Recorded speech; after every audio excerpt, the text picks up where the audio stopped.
আসসালামু আলাইকুম viewers, welcome back to my channel Samira Sanjana. আবারও নতুন একটা রেসিপি নিয়ে আপনাদের মাঝে চলে আসলাম। আজ আমি আপনাদেরকে তৈরি করে দেখাবো একদমই সহজভাবে এবং কি ঘরে থাকা কিছু উপকরণ দিয়ে চিকেন দম বিরিয়ানি রেসিপি। এই বিরিয়ানিটা রান্না করতে যেমন সহজ ঠিক তেমনই খেতেও খুবই সুস্বাদু। আর যারা এই বিরিয়ানিটা খেয়েছেন তারা অবশ্যই এটার স্বাদ জানেন, আর যারা এখনও এটা খাননি তারা অবশ্যই আজকে আমার এই রেসিপিটা দেখে বাসায় ট্রাই করে ফেলুন। তো এই মজাদার চিকেন দম বিরিয়ানি রেসিপি তৈরি করতে কি কি উপকরণ লাগছে চলুন দেখে নেওয়া যাক। এখানে আমি টক দই নিয়েছি হাফ কাপ, আর এই টক দইটা আমি বাজার থেকে কিনে এনেছি, আপনারা চাইলে ঘরেও তৈরি করে নিতে পারেন। আর এখানে আমি হাফ কাপ রান্নার রেগুলার তেল নিয়েছি, আর এই তেলটা আমি নিয়েছি বেরেস্তার তেল। এখানে আমি বেরেস্তা করে যেই তেলটা বেঁচেছিল ওই তেলটাকে আমি নিয়েছি। আর এতে করে কি হবে, ফ্লেভারটাও ভালো আসবে। আর এখানে আমি 2 টেবিল চামচ বেরেস্তা নিয়েছি, আর 2 টেবিল চামচ লেবুর রস, আর নিয়েছি এখানে বড় বড় 2টা দারচিনি, আর 5টার মতো এলাচি, 5-6টার মতো, আর আছে 6-7টার মতো লং। আর এখানে আমি নিয়েছি 4 পদের ফাঁকি মশলা আর আদা রসুন বাটা। এখানে আমি 1 টেবিল চামচ রসুন বাটা আর 1.5 টেবিল চামচ আদা বাটা, তার মানে আমি এখানে 2.5 টেবিল চামচ আদা রসুন বাটা নিয়েছি। আর নিয়েছি 1 টেবিল চামচ লাল মরিচের গুঁড়া, আর নিয়েছি 1 টেবিল চামচ জিরার গুঁড়া, 1 টেবিল চামচ ধনে গুঁড়া, আর হাফ চামচের মতো গরম মশলার গুঁড়া। আর এখানে আমি নিয়েছি পুদিনা পাতা, ধনে পাতা কুচি, বাদাম, কিশমিশ, আর 5টার মতো কাঁচামরিচ। এগুলো আমার বিরিয়ানি যখন আমি চাল দিয়ে দিব তখন আমার লাগবে। আর আমি এখানে 1 কেজি ওজনের একটা চিকেন নিয়েছি। চিকেনটাকে আমি প্রথমে ভালোভাবে ধুয়ে পানি ঝরিয়ে রেখেছিলাম, আর চিকেনটাকে কিন্তু আমি রেগুলার কাট করে নিয়েছি। আর চেষ্টা করবেন যে হাঁড়িতে চিকেনটা দম বিরিয়ানিটা রান্না করবেন ওইটাতেই চিকেনটা নেওয়ার জন্য। তো আমি এখানে প্রথমে টক দই দিয়ে দিয়েছি, আর দিয়ে দিলাম ফাঁকি মশলাগুলো আর আদা রসুন বাটা, দিয়ে দিলাম পেঁয়াজ বেরেস্তা, আর পেঁয়াজ বেরেস্তা করার পর যে তেলটা ছিল ওইটা আমি দিয়ে দিলাম লেবুর রস, আরও দিয়ে দিলাম যে গরম মশলা রেখেছিলাম ওগুলো। এখন এটাকে আমি একটু ভালোভাবে মিক্সড করে নিব। পেঁয়াজ বেরেস্তাটাকে এখানে আমি হাতে মিক্সড করে একদম মিশিয়ে ফেলবো। আর এই পর্যায়ে আমি দিয়ে দিচ্ছি লবণ। আমার লবণটা ক্যামেরাতে উঠানোর সময় ভুলে গিয়েছিলাম, তাই আমি এখন লবণটা দিয়ে দিলাম আপনাদেরকে দেখিয়ে। তো এখানে আমি আবারও ভালোভাবে একটু মিক্সড করে নিব। আর লবণ আর ঝাল এই দুইটা আপনাদের স্বাদ অনুযায়ী আপনারা দিবেন, যে যতটুকু ঝাল খেতে পারেন, বা লবণ অনেকে লবণ কম বেশি খায় ওই আন্দাজের কি লবণটা দিতে হবে। তো এখানে আমার এটা মিক্সড করা হয়ে গেছে, আর এটাকে এখন আমি ম্যারিনেটের জন্য রেখে দিব প্রায় ঘড়ি ধরে 2 ঘন্টার মতো। তো ফিরে আসছি 2 ঘন্টা পরে। আর আপনার হাতে যদি সময় কম থাকে তাহলে আপনি 1 ঘন্টাও রেখে এটাকে রান্না করতে পারেন। আর এটাকে আমি 2 ঘন্টা ম্যারিনেট করে রাখলে কি হবে, যে মশলাগুলো চিকেনের ভিতরে ঢুকবে, খেতেও খুব ভালো লাগবে। তো এখানে আমি নিয়ে নিচ্ছি 3 কাপ বাসমতি চাল, আর এই চালগুলোকে আমি ভালোভাবে ধুয়ে নিব। ধুয়ে আমি 1 ঘন্টার মতো পানিতে ভিজিয়ে রাখবো। আর এখন চলে আসলাম আবার চিকেনের কাছে। দেখুন চিকেনগুলোর উপরে কিন্তু তেল ভেসে উঠেছে।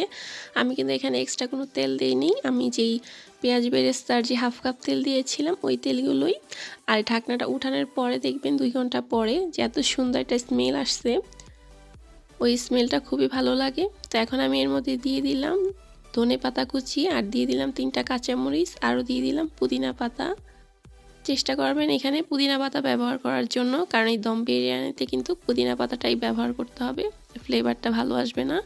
তো আরও দিয়ে দিলাম আমি এখানে বাদাম আর যে কিচমিচ রেখেছিলাম ওগুলো, আর দিয়ে দিলাম পেঁয়াজ বেরেস্তা। তো এখন আমি এটাকে আবারও ঢাকনা দিয়ে রেখে দিব, আর চলে যাব বিরিয়ানির যে চালটা রান্না করতে হবে ওইটা ভাতটা রান্না করে নিব। এখানে আমি চুলায় আগে থাকতেই পানি বসিয়ে রেখেছিলাম, আর দিয়ে দিলাম ছোট ছোট 7-8টার মতো দারচিনি, আর দিয়ে দিলাম 4-5টা এলাচ, আর পরিমাণ মতো কিছু লবণ দিয়ে দিলাম যাতে লবণটা চাউলের ভিতরে ঢুকতে সুবিধা হয়।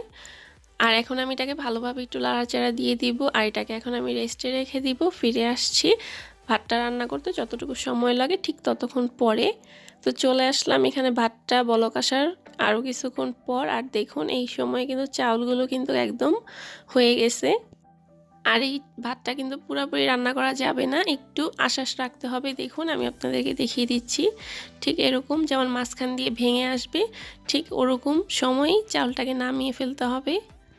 আর আমি চালটাকে 1 ঘন্টা ভিজিয়ে রাখার পরে আধা ঘন্টার মতো একটা ছাঁকনির সাহায্যে ছেঁকে রেখে দিয়েছিলাম।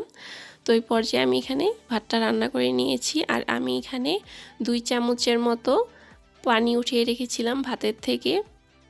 তো এখানে এখন আমি 2 টেবিল চামচ গুঁড়া দুধ দিয়ে দিব। এটা আমি যখন বিরিয়ানিটা বসাবো ঠিক তখন আমার লাগবে। তো এটাকে আমি ভালোভাবে এখন মিক্সড করে নিব। তো এটা আমার এখন মিক্সড করা হয়ে গেছে। এখন আমরা চলে যাব চিকেনের কাছে। তো আমি এখন এর মধ্যে দিয়ে দিব যে ভাতটা রান্না করেছিলাম ওই ভাতগুলো। আর ভাতগুলো কিন্তু গরম অবস্থায় দিতে হবে, ঠান্ডা হয়ে গেলে দিলে ভালো হবে না। তো এখন আমি এখানে ভাতগুলো দেওয়ার পরে একটু সমান করে দিব। সমান করে দেওয়ার পরে সেম একইভাবে আমি এর উপরে আবার ধনেপাতা কুচি দিয়ে দিব।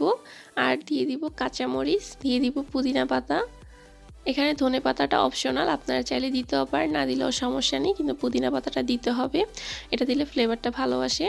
তো আমি এখানে কাঁচামরিচ দিয়ে দিলাম আরও 2টা, আর দিয়ে দিচ্ছি বাদাম আর কিচমিচ। আর এর উপরে আবারও দিয়ে দিচ্ছি পেঁয়াজ বেরেস্তা।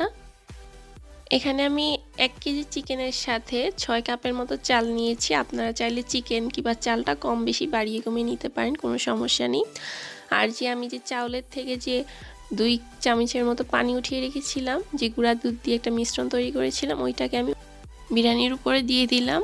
এখানে কিন্তু এক্সট্রা কোনো পানি দেওয়া যাবে না। তো আমি এখানে একটা সিলভার র্যাপিং পেপার দিয়ে ভালোভাবে সমান করে বসিয়ে দিলাম। আর ঢাকনাটা দিয়ে আমি আবারও সমানভাবে একটু চেপে চেপে দিলাম। তো এখন এটাকে আমি চুলাতে বসিয়ে দিব। আর যেহেতু চিকেনটা 2 ঘন্টার মতো ম্যারিনেট করা ছিল, আর চিকেনটা হয়েছে ব্রয়লার চিকেন, তাই বিরিয়ানিটা হইতে বেশি সময় লাগবে না। আপনার এখানে 30 থেকে 35 মিনিটের মধ্যেই বিরিয়ানিটা হয়ে যাবে। তো আমি ফিরে আসছি 30 মিনিট পরে। আর চুলার আঁচটা প্রথমে 2-1 মিনিট একটু বাড়িয়ে দিবেন, তারপর এটাকে একদম মিডিয়াম টু লো আঁচে রেখে দিতে হবে। তো আমি ফিরে আসলাম একদমই ঘড়ি ধরে 30 মিনিট পর। আর দেখুন এই রাইসটা কিন্তু অনেকটা ঝরঝরা হয়েছে। আর আমি এখান থেকে কিছুটা রাইস তুলে নিব জর্দার রং দেওয়ার জন্য। আপনারা চাইলে দিতেও পারেন, না দিলেও সমস্যা নেই। তো আমি এখন রাইসটা আপনাদেরকে সার্ভ করে দেখাবো যে এটা কতটা ঝরঝরে হয়েছে। আর আরেকটা কথা, যখন ঢাকনাটা আপনারা একদম প্রথমে খুলতে যাবেন, বিরিয়ানিটা যখন রান্না করা হয়ে যাবে, তখন যখন উঠাতে যাবেন ওই পর্যায়ে একদম সাবধানে উঠাতে হবে, কারণ প্রচণ্ড ভাপ থাকে, হাত পুড়ে যাওয়ার সম্ভাবনা থাকতে পারে।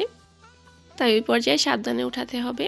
তো আমি রাইসটা আপনাদেরকে সার্ভ করে দেখাচ্ছি। আর আমি যে প্রথমে যে রাইসটা তুলে রেখেছিলাম ওইটাতে আমি একটু জর্দা রং দিয়ে কালার করে নিয়েছি। আমি এর উপরে দিয়ে দিব এখন সৌন্দর্যটা বাড়ানোর জন্য। আর দেখুন এরই মাঝে আমার তৈরি হয়ে গেল মজাদার চিকেন দম বিরিয়ানির রেসিপি। আর রাইসটাও কিন্তু একদমই ঝরঝরে হয়েছে, আপনারা দেখেই বুঝতে পারতেছেন। আর দেখুন তলাতে কিন্তু একদম একটু লেগেও যায়নি, এখনও আমার প্যানের মধ্যে কিছু রাইস আর চিকেন রয়ে গেছে। দেখুন খুবই সুন্দরভাবে আমার চিকেন দম বিরিয়ানি রেসিপিটা হয়েছে। তো এই ছিল আমার আজকের চিকেন দম বিরিয়ানি রেসিপি। আশা করি আমার রেসিপিটা আপনার কাছে ভালো লেগেছে। যদি আমার রেসিপিটা আপনার কাছে ভালো লেগে থাকে তাহলে এরকম আরও মজার মজার রেসিপি পেতে আমার পাশেই থাকবেন। আর আমার ভিডিওটা আপনার কাছে ভালো লেগে থাকলে ভিডিওতে একটা লাইক দিয়ে দিবেন। আজ এ পর্যন্তই, সবাই ভালো থাকবেন, সুস্থ থাকবেন। এখানেই আজ বিদায় নিচ্ছি। আল্লাহ হাফিজ।